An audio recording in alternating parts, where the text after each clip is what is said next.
Hey Nick, I hope it's okay if I jump in here. Congratulations, pulling it all down. Deflation, deflation.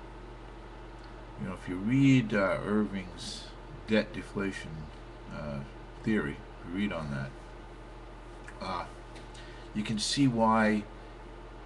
Well, first of all, you can see where we are, and you know, you hear a lot of these. You hear a lot of these people that you're quoting saying that we pick out the signs and the trends that are portending deflation.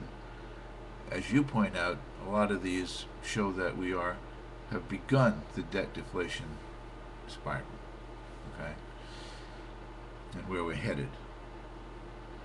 Um, Nick, I posted a video comment on your earlier Sunday vid that had to do with the fact that what's happening is the debt money system is broke.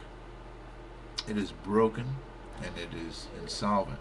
Okay, and what I want to say, if you go read that, if you go listen to that, excuse me, and if you can transpose that commentary on top of the commentary that you just made, it's a lot of oh my gods, you know, a lot of oh my gods, you know, this is it. So, you know, whether and at that point you really begin to say, well,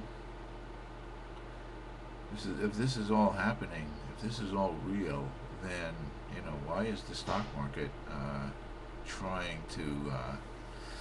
Better not make any bad comments here, but it's trying to keep itself going. Okay, um, so it's kind of a matter of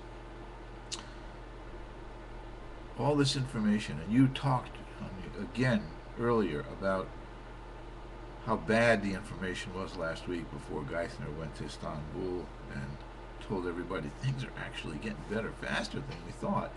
Um, Only to read actually in the information how bad things were really getting. Uh, but Nick, I have to repeat myself here because it's not good enough to know the system is going to come crashing down. We have to be talking about the system that replaces this system. Um, if it is unacceptable that states have to continually cut back for the lost decade of the United States of America, for the services that we get from the states, the services that we get from the federal government because we can't afford to pay the interest on the national debt. Uh, if it's unacceptable that our wages, you know, falling into that debt deflation trap, our real wages, you know, our real wages. If it's unacceptable that our jobs don't exist. The reason why that's unacceptable, Nick, is this. What's happening? If you really read, there has to be a resettling of accounts. There's so much debt out there, we have to resettle the debt accounts. Imagine what's important in this world. Jobs aren't important. Our economic well-being's not important. Our wages aren't important. Our ability to provide services that we expect from each other, that's not important anymore. Our survival, the survival of our sovereignty as a nation, is not important anymore, Nick. What's important is settling the accounts. Settling what accounts?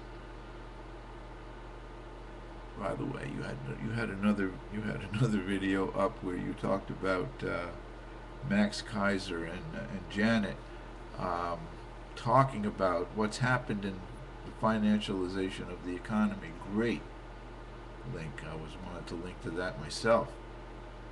But that's what it's all about, you see. It's the taking, if you recall, of the spigot of the money supply. When you talked about how few jobs there were in the recovery, why were there so few jobs created during the recovery, during that 2000s economic expansion? Why were there so few jobs created, Nick? Because they took the money supply and they used it to create new money things, okay? The financialization of the economy. Now I'm telling you, Nick, that this is true without any doubt. If you go in and actually read the research papers, read central banks, you know, we should have more people subscribe to the Central Bank Research Hub, which is where the central banks, and that by that I mean the people that do the research for all the central banks. That would be the Bank for International Settlements, the World Bank, the International Monetary Fund, and the Federal Reserve Research papers. What you'll see is that there's an acknowledgement of the negative impact that this stuff has on the real economy. Okay?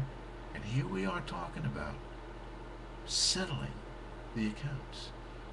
I'll tell you what, I want to settle the accounts too, with us in charge. Okay?